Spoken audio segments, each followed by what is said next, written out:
All right, we're going to get rolling. They helped create an economy that was completely addicted to cheap money. You need to buy savings bonds or something. You need to be way, way, way out of this space. I subscribe to Miss Piggy's rule of money management.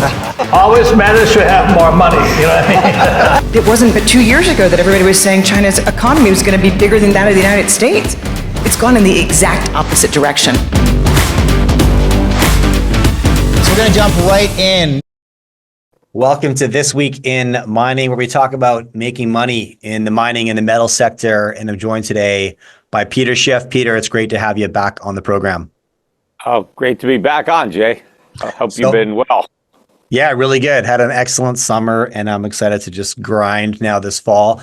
There's a handful of directions I want to go with you this morning. So the first is that as we're approaching election season, if you were to think about American presidents in terms of fiscal responsibility and just measure it based on how much they overspent, how much they increased the deficit, then you'd have to say that when Donald Trump was president, he was the most fiscally irresponsible president the U.S. ever had, based on how much he increased the deficit in only his 4-year presidency, until Biden was elected. And then Biden broke that record, right? And yeah, Biden is on track to beat it. Just based on where the numbers are. In fact, it's even possible that Biden could beat Obama. Obama holds the record for the most debt added by any president, although he did have 2 terms. Mm-hmm. But there's an outside chance that Biden may beat in 1 term what Obama did in 2. And of course, Biden was VP under that administration. So he's responsible for those deficits too, in a way. So we could basically hang the Obama deficits also on Biden. And so he's, he was there for going to be 12 years of massive run up in the deficit. But I think whoever wins, even if it's Trump could outdo Biden. I mean, that's the trajectory that we're on. You know, every president ends up running up more debt than the predecessor. Mm-hmm. And so a lot of it is to the Congress. It's not just the president's fault. He's signing the budgets, but Congress is passing them. And some of those Congresses have been Republican Congresses. You know, a lot of them have been divided, but both political parties have their fingerprints all over the $35 trillion, almost $36 trillion now national debt. Nobody wants to discuss eliminating it. You know, Trump wants to cut taxes, wants to increase government spending. He just doesn't want to increase it as much as Harris does. And Harris wants to increase taxes. Trump wants to increase taxes too. He wants to impose tariffs. And Harris just wants higher income taxes on the rich instead of tariffs, on everybody. Mm. You know what really shocked me recently was when the Cheneys came out in support of Harris, and mainly because if Harris wins this election, that will be 20 years of Democratic leadership with a short 4-year blip. I mean, right now we're at 12 years of Democrat presidents in the last 16 years. And in Harris's first term, that'll become 20 with just a short window. Yeah, well, we had 8 years of George W. Bush, and there was a lot of deficit spending there too. Right. What I'm curious about is how come that's not more of the conversation? Everybody seems to want to vote for change. And the obvious status quo would be another Democrat president. I mean, that would be the biggest status quo. I mean, we're looking at, as I mentioned, 2 decades of Democrat leadership. Yes, the Congress can switch back and forth, but that's completely absent from the conversation. And yeah, I'm curious if you have any thoughts on why. There's not going to be much change either way, because almost all the congressmen and women are going to get reelected. I mean, on the margins, there may be a few seats that turn over.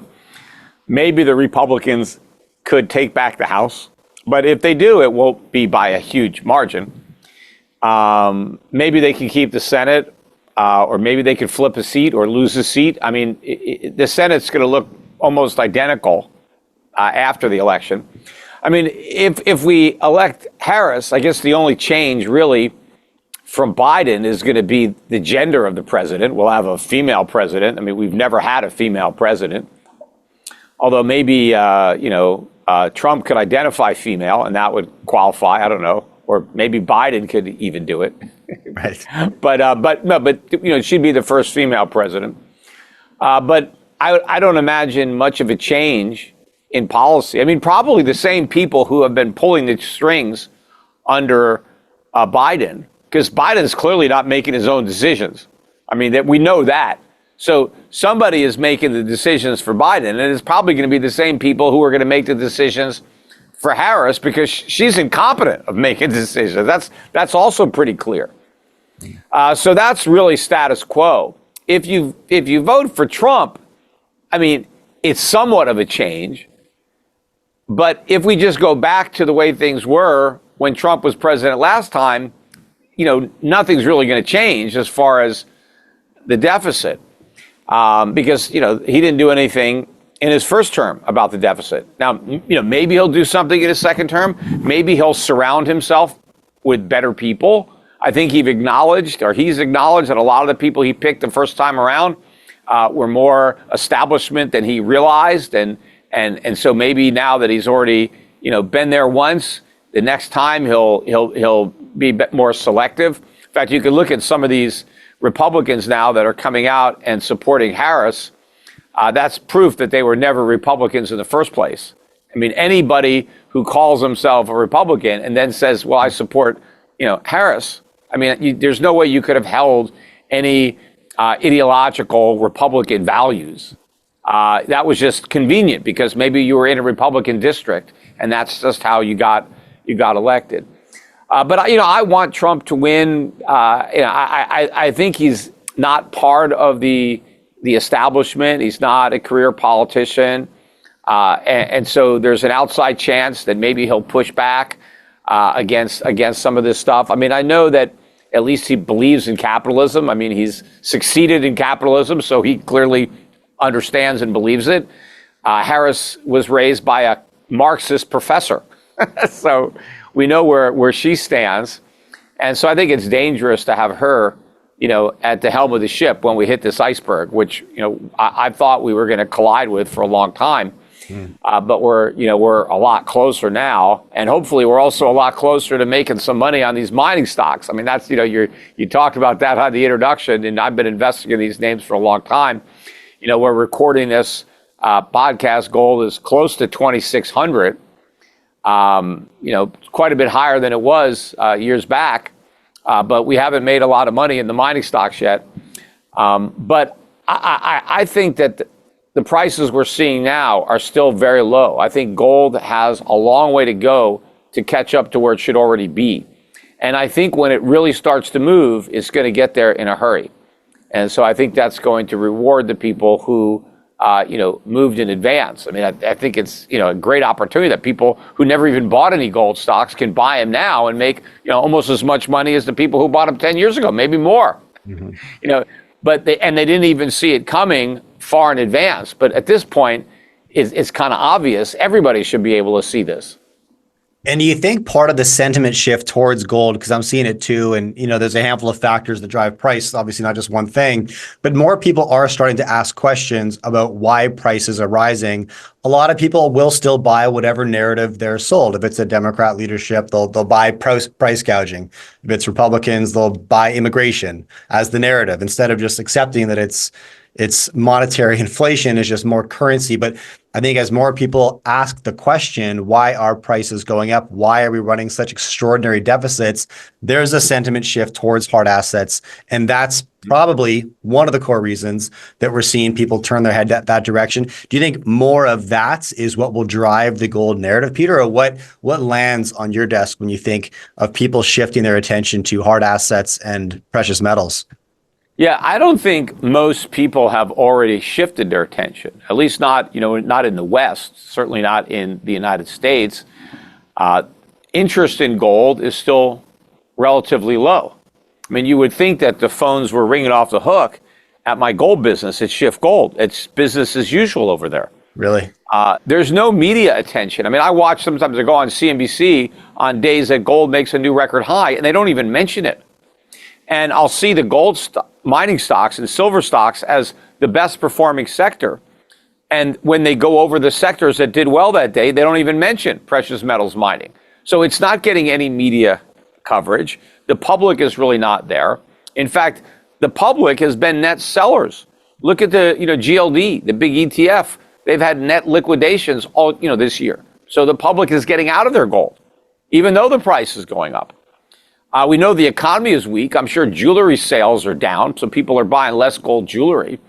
So why is the price of gold going up? Because central banks are buying it, and they're not the dumb money. These guys are making decisions, calculated decisions, as to what asset they want to hold.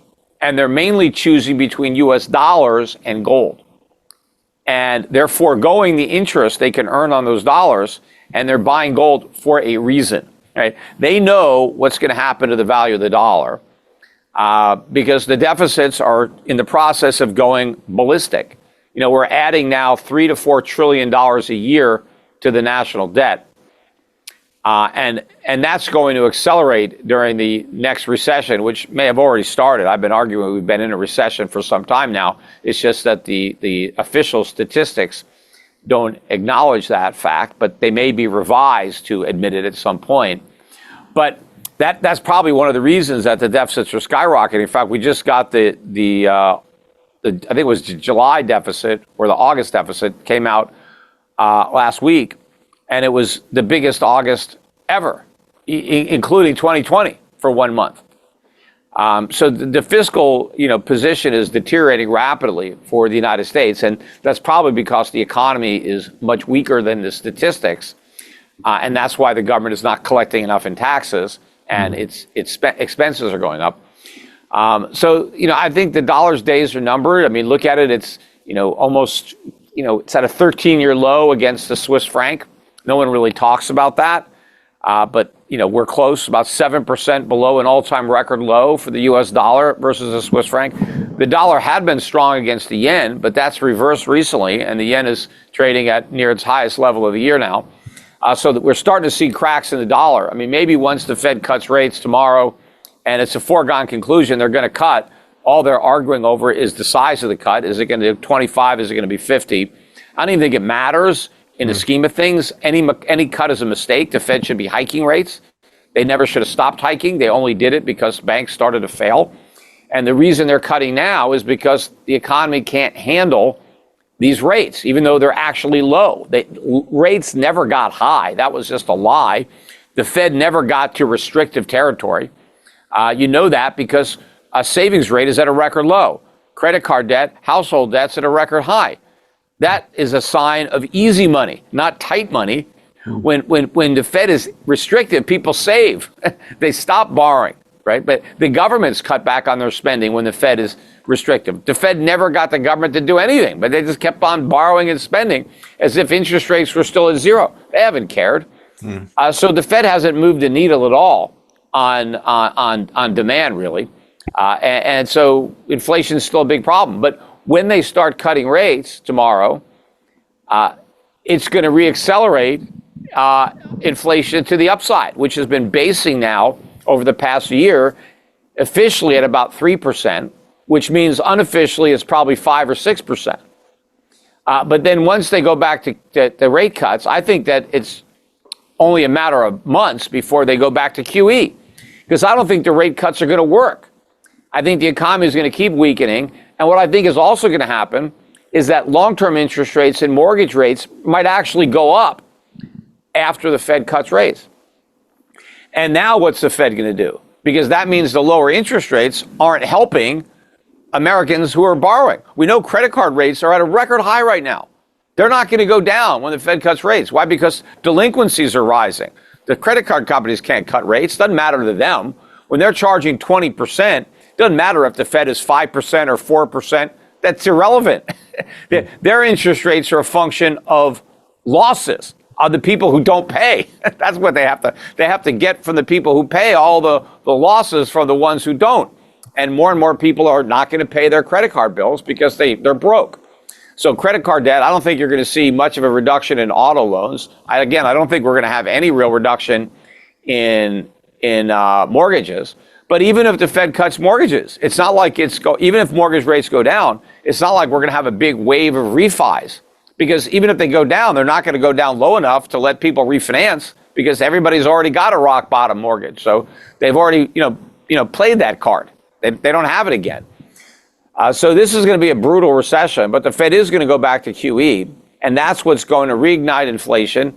The dollar is going to tank, and then gold is just going to go ballistic. And we've just seen, the tip of that iceberg as far as where gold's going to be. Quick break here, guys. Today's episode is brought to you by Copernico Metals. Now, regular viewers of my channel will be familiar with the entrepreneur behind Copernico. His name is Ivan Bebek. Now, although a young man in this business, Ivan's already created tremendous value for his shareholders in the past, namely with Caden Resources, which he sold to Agnico Eagle, and Keegan Resources, which became a mine now owned by Galliano Gold. Now, Ivan has surrounded himself with expertise from BHP, Newmont, and VRIC on his board at Copernico Metals. Check out copernicometals.com. Now back to the interview. So the reason that low rates would not stimulate anything in the economy is because most consumer debt, credit cards, auto loans, they're going to hold because they have to protect their losses, so they won't cut alongside the Fed cuts. So the realized advantage to consumers will be minimal. In addition, fiscal policy precedent's been set. We're going to keep stimulating in various ways and increasing the money supply, so inflation will continue to heat up. And so even though consumer credit ratings will not be impacted by lower Fed rates, prices will still keep climbing. Yeah, prices. And most people, who gets to borrow at the Fed funds rate, right? Right.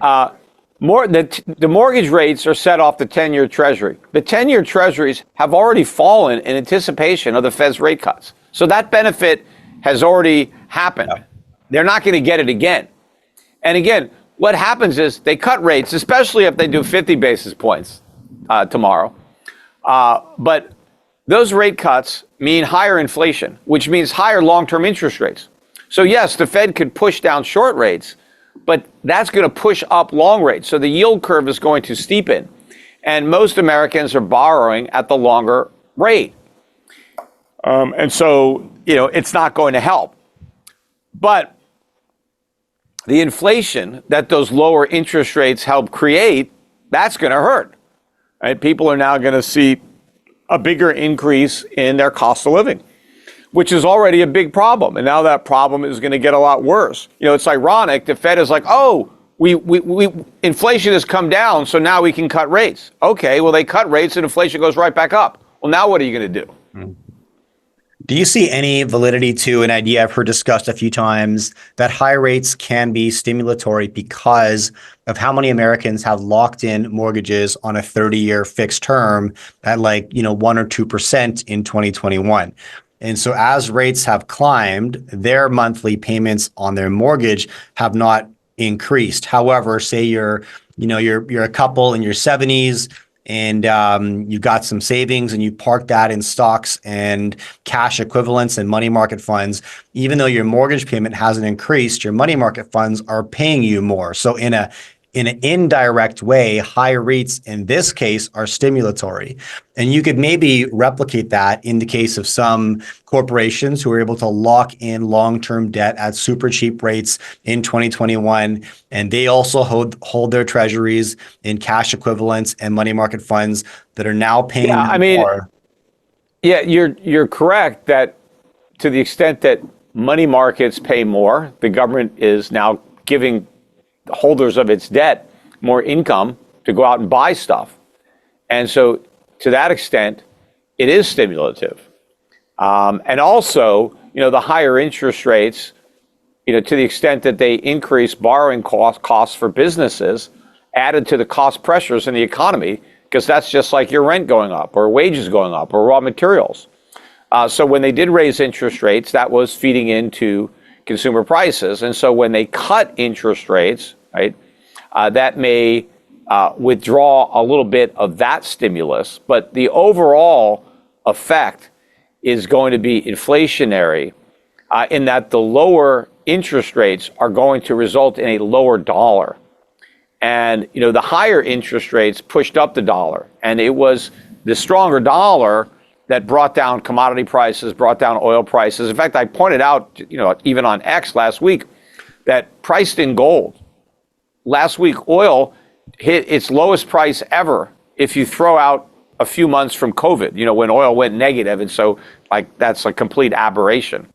But you were able to get 38 barrels of oil with 1 ounce of gold. That is extremely cheap oil. And, a lot of people want to say, we have inflation because of oil prices. Oil is one of the few things that's on sale. Oil's cheap historically right now. But that's going to change. When the dollar really starts to fall, that's going to ignite a huge move up. So I think the effect that the rate cuts are going to have on the dollar is going to be the bigger effect, because that's going to increase commodity prices, oil prices. And when that puts more pressure on long-term interest rates, now the Fed's going to go right back to quantitative easing. And that's the big inflation problem, because quantitative easing is inflation. That's what it is. It's just another way to call it. It's a euphemism that doesn't sound as bad, but they print money and they monetize government debt. And so that's what's going to happen as part of this new easing cycle that is going to be inflationary. So one more macro question for you, and then I want to pivot straight to the gold sector for a little while. You've been speaking for, I think, a few years, Peter, about price controls coming, right? And now they seem to be at our doorstep. And so maybe walk somebody who's not familiar with the concept of what a price control is and why you've seen this ship coming and what the true implications are. Yeah, well, first of all, we already have elements of price controls right now. We're talking about the Fed and interest rates. The Fed controls interest rates, right? They set a price for interest. So that's a price control, right? Price controls is when a government entity comes in and says, this is the price.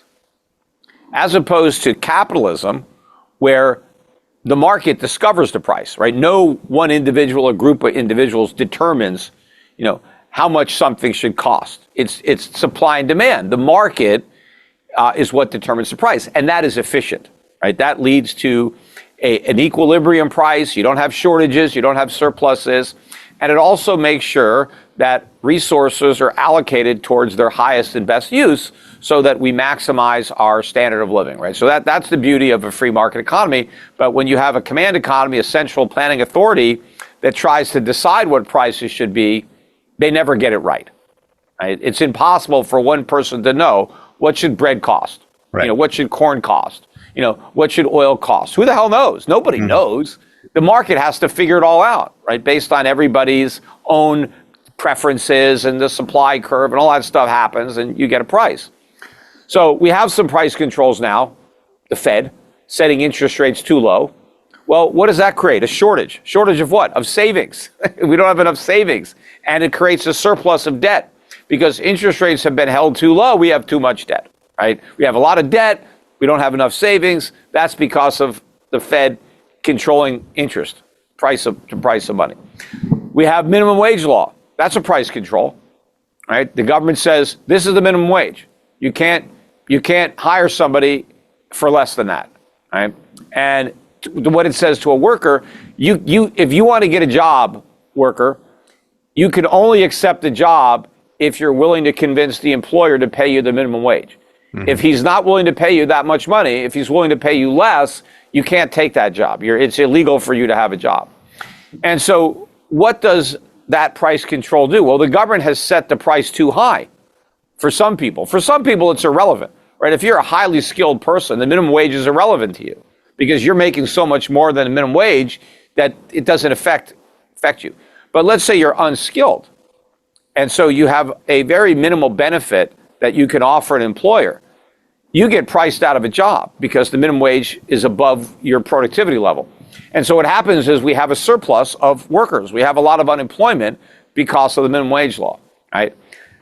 But now what they're talking about is broadening price controls, not just on a minimum wage, but on goods. In fact, what Kamala Harris talked about initially was groceries, right? She's complaining that the price of food has gone way up, right? And she's had a big role in that as part of the Biden administration.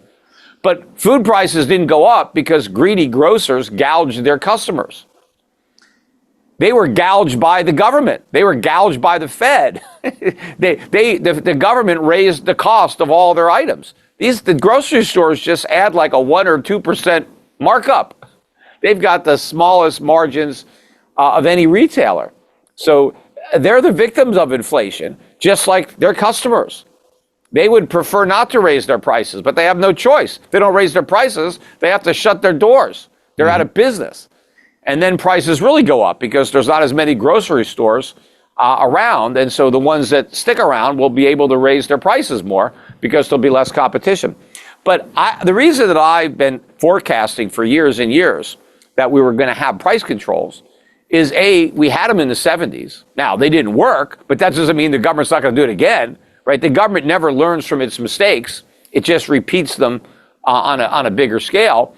But I also know that the government never accepts responsibility for inflation. It always blames inflation on the people who are raising the prices.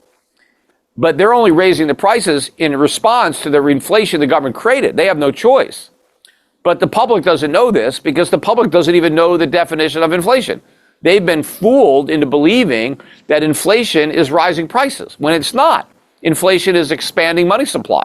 That's what's being inflated, the supply of money. Now, when you do that, prices end up going up. But now, since the government succeeded with the help of the media and academia in redefining inflation as rising prices, well, now it's the government that say, hey, it's the grocery store's fault. They raised the prices, right? They don't have a printing press, so the people don't realize that it's the government. They think it's the grocery stores or the gas companies, the insurance companies, right? They're the bad guys, or Putin, right? Whoever they can point their finger at other than themselves. And so if you're going to blame inflation on the people who raise prices, well, all we have to do is stop them from raising prices and they won't have any more inflation, right? Let's just stop it. You can't raise your prices. We're going to have price controls. And so that is the natural evolution of that strategy of blaming the businesses for inflation. Or they may even have wage controls. They may say nobody can get a raise. Right? You can't go to your employer and demand a raise because that's wage price spiral. Right? They can say we're going to freeze prices and we're going to freeze wages. Right? But none of this works because all they're doing is going after the symptoms of inflation. They're not going after the cause. So well, you can't go after the cause. You can't go after the cause when you're the cause. Right. Well, the way the government would go after the cause is to cut spending. Like the reporter on ABC News asked Kamala Harris, what's your plan specifically? How are you going to bring down prices? Right. She has no plan. So she went off on a little monologue about how she grew up in a working class neighborhood where everybody loved their lawn. And she didn't even talk about the question she was asked about how you're going to bring down prices. Because the only way she could bring down prices is to cut government spending and reduce regulations. But she's promising to do the opposite. All of her program is to put more money into the economy. I'm going to give you money to have a kid. I'm going to give you money to start a business. I'm going to give you money to buy a house. So everything that Kamala Harris is promising is more inflation. We're going to create inflation and spread the money around to people who vote for me. Right? So how is she going to bring prices down? She's promising to push them up even higher. But yeah, that's what they have to do. But nobody wants to do that. Trump's plan to fight inflation is drill, baby, drill. That's not going to do it. Oil is not the problem. As I said, oil's cheap. We're getting a break on our oil. The problem is the government spending and the money printing. And how is Trump going to address that? Trump is promising to increase Social Security. He's saying we're not going to tax Social Security benefits. That's a huge increase in Social Security benefits. Social Security is broke right now. In fact, one of the things that happened under Biden has never happened since Social Security started in the 30s is that Social Security is now paying out over $100 billion a year more than it takes in taxes. It's already broke. And now Trump is saying, well, we're going to reduce the payroll tax because we're not going to, subject it to the income tax. He also wants to exempt overtime pay. He wants to exempt tips. All right, fine. All right, but now where's the government going to get the money that it's not getting from the waiters and waitresses? I mean, I'd like to get rid of the income tax entirely, but we got to cut a lot of government spending. Otherwise, it's just a fraud, right? Because the real tax is what government spends. What they officially collect in taxes is irrelevant to the overall cost of government. Every dime the government spends has to be paid for. And right now, we're paying for it with inflation. So instead of paying higher taxes, we pay higher prices. But nobody wants to acknowledge that inflation is actually the cost of government. And so, yes, Biden promised more government, and he delivered more government, and that's why we have higher inflation, because we're paying for it with inflation. He promised we're not going to raise taxes on anybody making less than $400,000, but he raised taxes on everybody if you include inflation as a tax, which it is, because it's created by the government. The only way to avoid creating inflation is to raise taxes. But they don't want to do that because that's a political non-starter. So they raise the inflation tax because no one knows it's a tax, and they can blame it on the grocery stores. Right. What were the price controls in the 1970s, Peter? I'm not familiar. I'm curious.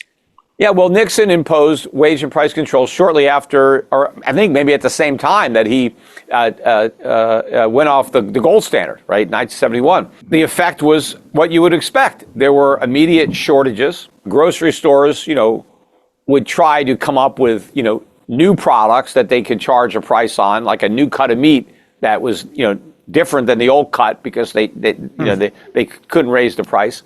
One of the reasons, in fact, I think the main reason that employers started providing health insurance as part of their compensation was because of those price controls. So the unions couldn't ask for a raise. That was illegal.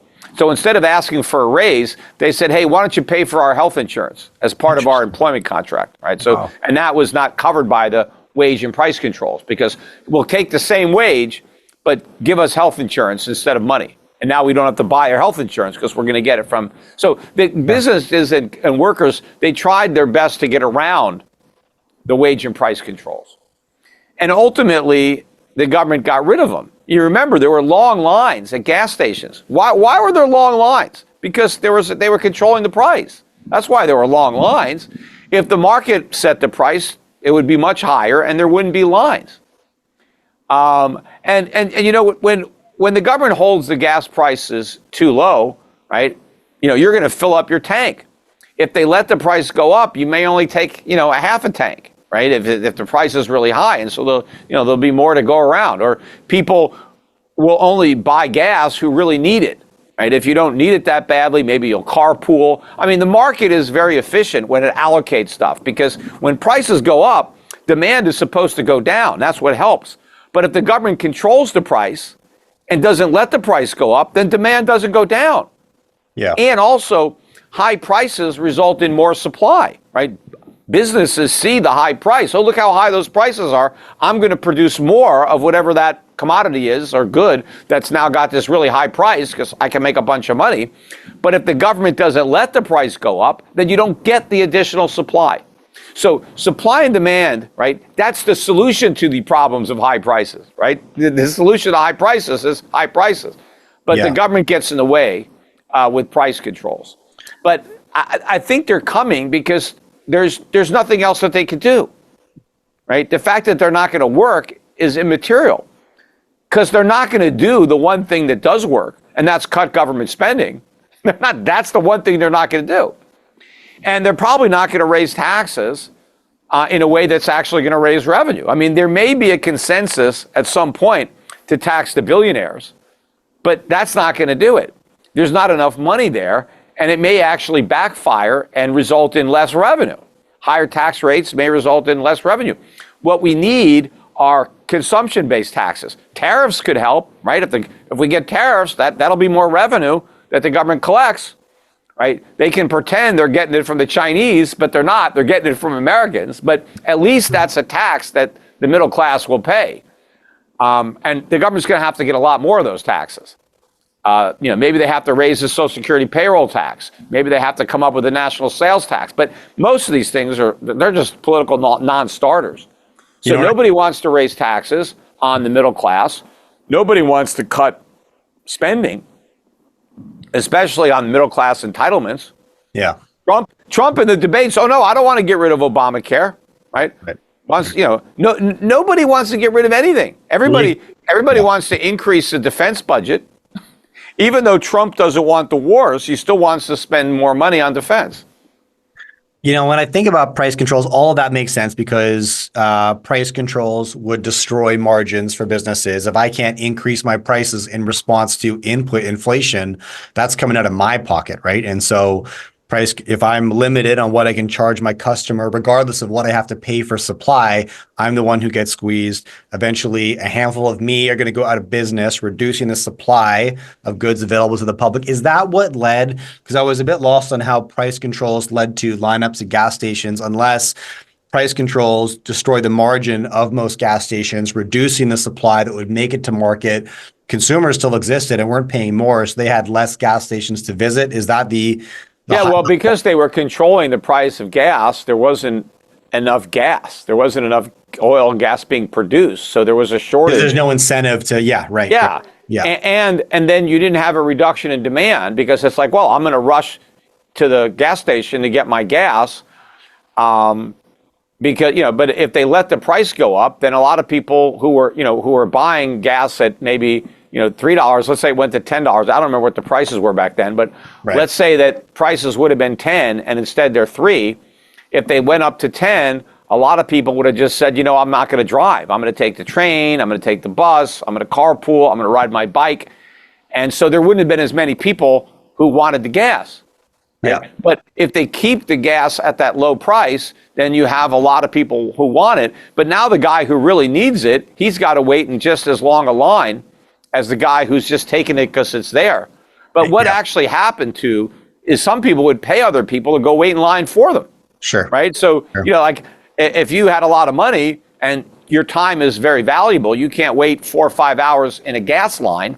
So you pay somebody to wait in that line for you. Well, you might as well just pay more for gas because now you're paying the guy to wait in line. It's the same thing. And of course, there were black markets. Right? If you could also buy your gas illegally from, some guy that had a tank full of it, right? I don't know. But that's another thing that happens when you have price controls is you get black markets because now you create this profit incentive for people because if there are certain goods that are just not there, I don't know, let's say there's no more strawberries because whatever the price is, they can't be sold at a profit.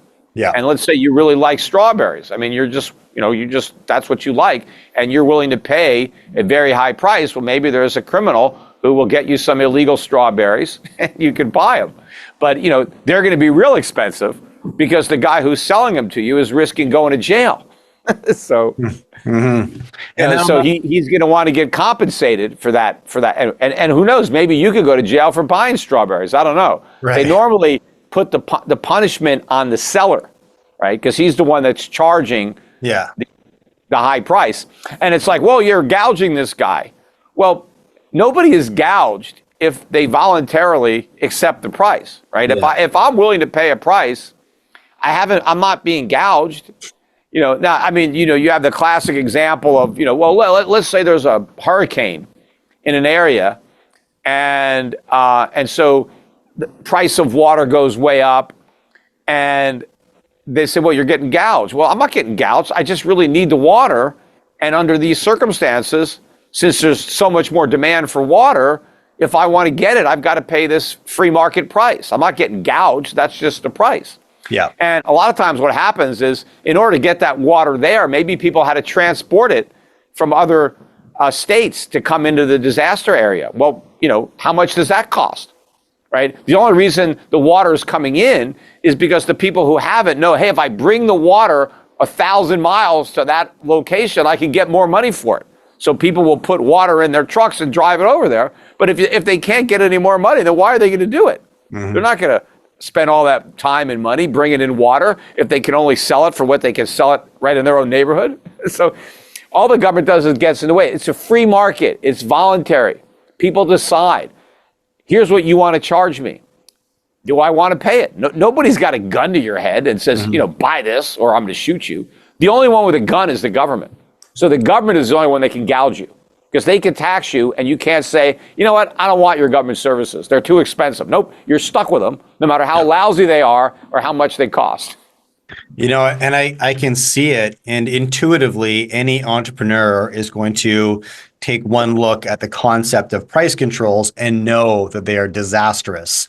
But if you're not an entrepreneur, if you're not, a small business owner or whatever, and you're 30, 40, 50 years old, you don't have any recollection of the 1970s price controls.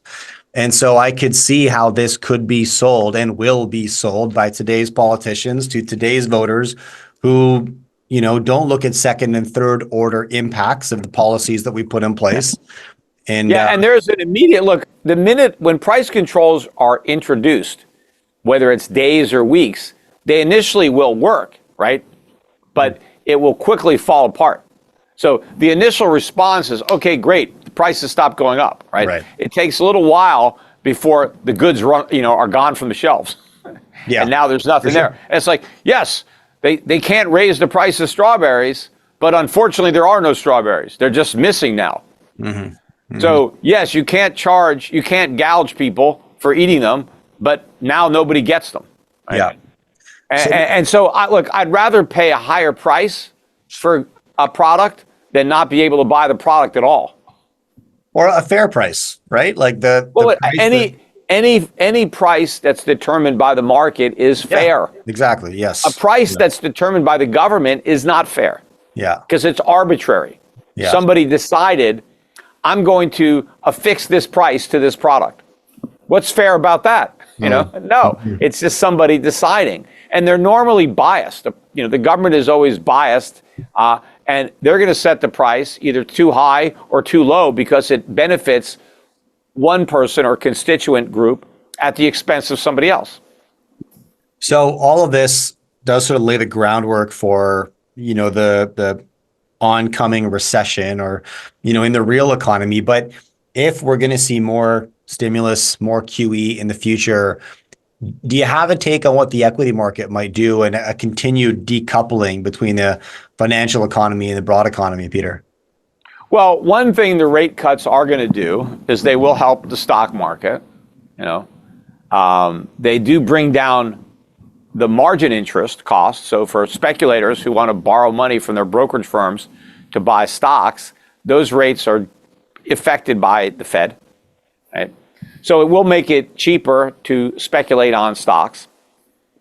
And so there may be more stock speculation. We could get new highs in the stock market, especially, if we get 50 points. I think if we get 25, the market might sell off because now the hopes are up for 50 and the Fed may disappoint if it only comes through with 25. So we'll see.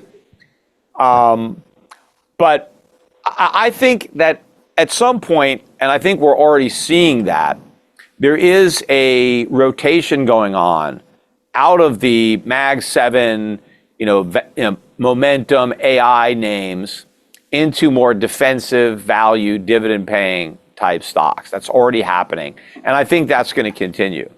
And so I think, the Dow has been the laggard this year. The Dow is up a lot less than the S&P and the NASDAQ. But I think next year, the Dow will do better than the NASDAQ and the S&P. And the utilities. Well, the Dow utilities have hit new highs too now, but again, they're not doing as well as the NASDAQ. But I think that's going to change. But I think that the bigger rotation will be out of U.S. assets entirely, and I've been waiting this for some time now, but into international equities, into emerging markets.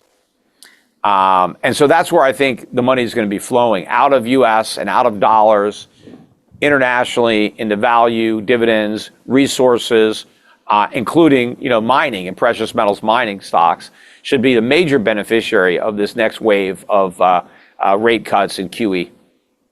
Why? Why do you? Because I hear that a lot, and I I mean, I'm betting on you being right, quite frankly. But why do you think that's the case? Why would rate cuts continue to encourage this rotation?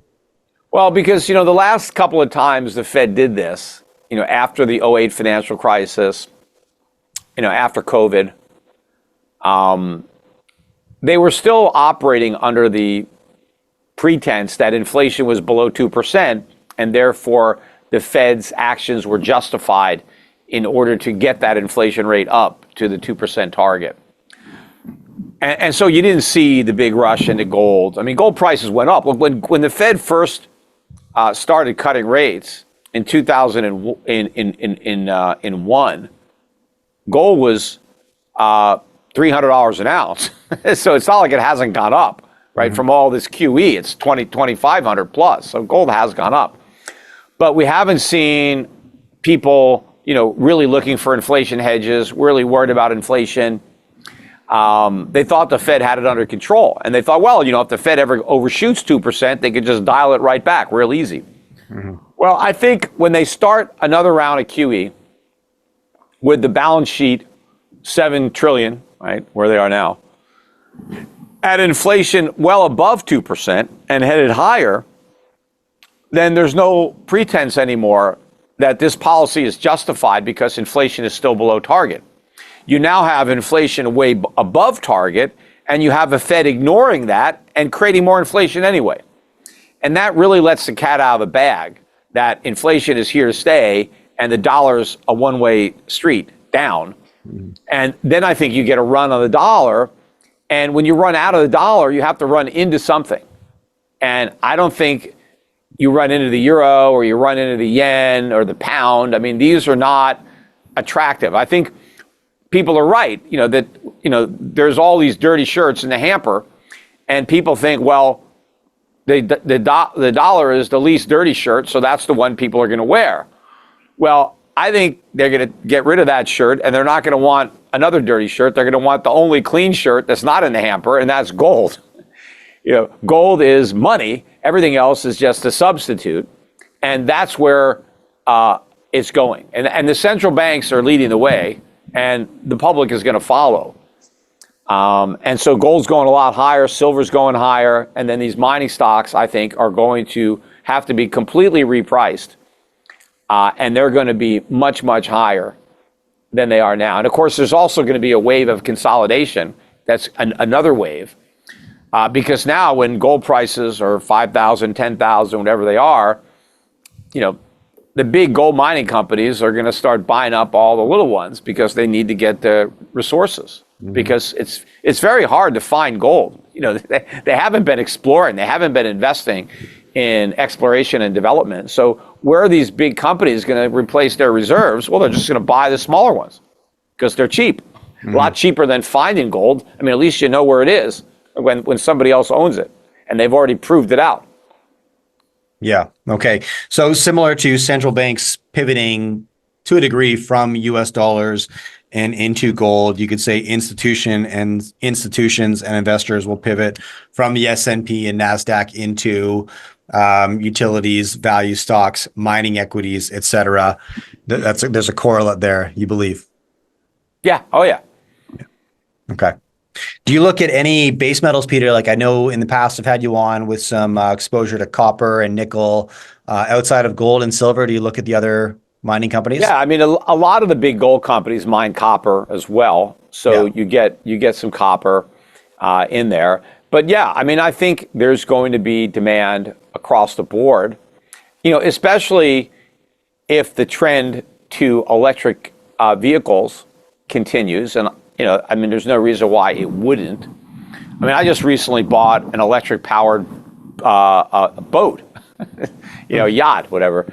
And it's a new thing, but I mean, I like it. I mean, I was on one. A guy who had bought one before me, he took me out on his boat, and it's great because you don't hear any noise. The engine is completely silent, and so you hear the water, and there's no fumes that you get with an engine, and a lot less maintenance, and it's a lot less expensive to operate. It's more expensive to buy it, but it's a lot less expensive to operate it. The only trade-off is you go slower, right? You can't go as fast.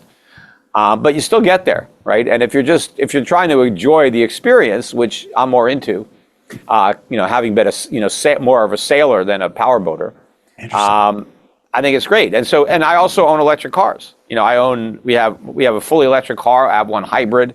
I think so. If we're going to have more electric vehicles and people are going to have electric, generators or whatever, we're going to need copper. We're going to need nickel. So, I mean, those metals, it's not like, we stop using oil and that means we don't need anything. Yeah, if we're not going to use the fossil fuels, we're going to make batteries. Well, we don't get the batteries out of thin air. There's metals that got to go into those batteries. And so, all these commodities are going to be in short supply, and there's going to be a lot more demand, especially when the dollar really starts to go down. Because when the dollar goes down, everybody outside America gets richer, right? If the dollar is going down against, let's say the Indian rupee or the Chinese RMB, right? There's billions of people that now can buy more stuff. Yes, a few 100 million Americans buy less, but several billion Indians and Chinese buy a lot more. So look at the numbers are more demand. So even though Americans demand less, the rest of the world demands a lot more. So the prices are going up. Yeah, right. Which is kind of parallel to the 2009 forward commodities boom. No, that was largely driven by urbanization in China. And maybe if that story is beginning to be sewed up, the global south is now in that position. Those are the emerging markets, really favorable demographics, still having kids, and wanting to urbanize and improve their quality of life. And a weak dollar will allow them more opportunities to do that. But we're in a world where the whole commodity sector has been starved of capital since about 2013, 2014. Is that the thesis coming? I mean, out of 99, the dot-com boom, we had a crazy gold market and commodity market for a few years. Out of 2008, same thing, crazy gold market and commodity market for a bunch of years. Would you project something similar coming out of this sort of COVID messiness? Well, I think we're going to get something a lot more meaningful. Those are like flash in the pan. It didn't last very long. Interesting. But I think, if the dollar really gets clobbered the way that I believe it will, that's a major game changer for the world. It's a huge negative for the U.S., but it's a huge positive for a lot of other countries. Yeah. Because it's a giant burden that's basically lifted from their backs. They don't have to, prop up the U.S. anymore. They don't have to lend us so much money and divert so much of their resources and productivity to Americans. And so that's going to open up a lot of opportunity, particularly for the emerging markets. So, but I think this is going to be a trend that's going to have legs. It's not just going to be a couple of years. Yeah. Okay. Look, for my viewers who want more information, Peter, Europac.com. I know you have a variety of products for investors looking at the gold market, mining market. You work with Adrian Day, who's been on my show many times and I think manages the mining portfolio. But walk my audience through what they would find at Europac.com. Well, that's the website for my asset management company. And you go to the website, you'll get information. We have separately managed accounts, SMA program, where you can open up an account with us and we will manage your portfolio. We have various cookie cutter strategies that we've developed for value, income, and we have some that are targeted towards mining. And we also have custom strategies depending on the size of the account. We can custom make a managed account specifically tailored for what you're looking for. But I have a team of portfolio managers here that work with me in Puerto Rico on that. Adrian is one of them. I think we've got maybe 4 or 5 other CFAs that work on the portfolios, that follow the stocks and try to time the trading. So you can open up that type of account. I also have proprietary mutual funds. There are 5 funds in the family. You can buy those funds through Your Pacific Asset Management. You can also invest in a portfolio. We call it a wrap account, where I'll manage your portfolio within my funds. And those are more ideal for a smaller account that doesn't have the minimum for the SMA account. If you just want to buy my funds on your own, you could do that at Schwab or Fidelity or any of the discount brokerage houses. All of my funds are on the platform. You just got to look them up, the Euro Pacific funds. And they all have 2 classes. There's the regular class that has a front-end load, and there's the advisor class that is no load. So clearly, if you're doing it on your own, just buy the no load, because you don't, you're not, a broker is not recommending it and helping you pick it. You've just heard me talk about it, and you're just going to go to your Schwab account and buy it. So no point in paying the load. You might as well just buy the advisor shares, and then you get, all of your money goes into the fund. You don't have to have 3-4% taken off the top, right, to pay the load. So my gold fund in particular too, if you want to buy that, you could buy my gold fund. Although we do have some gold mining stocks in my value fund and my dividend payer fund, but it's a small part of the portfolio. If you go to the gold fund, it's the whole portfolio, right? It's targeted specifically to that sector. If you want to buy physical gold, I do sell physical gold and silver through a different company, Schiff Gold. So if you want to get more physical to have in your possession, which I recommend, and if you don't have any physical, you should pick some up. And you can get it. We got great prices at Schiff Gold. Some of the lowest prices you'll find online, and you can do it online. We have now a shopping cart. We have the e-commerce set up at Schiff Gold, or you can just call the phone number. We have plenty of people who can, walk you through it and help you pick out the right products. And if you don't want to use, just the internet. Okay. So those are the product offerings. Also, I'm on social media. Make sure to listen to my podcast, The Peter Schiff Show. You can listen to it on YouTube. You can listen to it on Schiff Radio or anywhere they have podcasts, Spotify, iTunes. My podcast is pretty much on all of the platforms. And follow me on social media. I'm on Instagram, YouTube, Facebook. On X is where I am the most prolific. I am posting every day on X. Whenever a thought comes into my mind, I will generally put it out there. Yeah. And I don't have anybody that does it for me. They're all mine. A lot of people, I have, over 1 million followers. A lot of people that have a lot of followers pay people to post. I do my own stuff. So you're interacting with me when you're following me on X. So it took a while to get to 1 million. I don't know how long it's going to take me to get to 2 million, but it's tough. Probably not as long, I imagine. But we'll see. Peter's super active on X. If you respond to one of his tweets, he'll probably get back to you. But you're very engaging and active on the platform. So great place. Oh, I forgot one more. I've got a newsletter now, Schiff Sovereign. It's my new venture at schiffsovereign.com. You can sign up. There's a free newsletter, comes out every day. Every day. So I would go to the website and sign up for that. We have a premium letter too, if you want to give that a try. I think it's it's well worth it. It's not much money. So you can have the premium service in addition to the one that we send out for free. Very cool. Schiffsovereign.com. Okay. Yeah. Look, Peter, great having you back on the show. I appreciate your time, and I look forward to doing it again. Oh, same here. Take care. All right.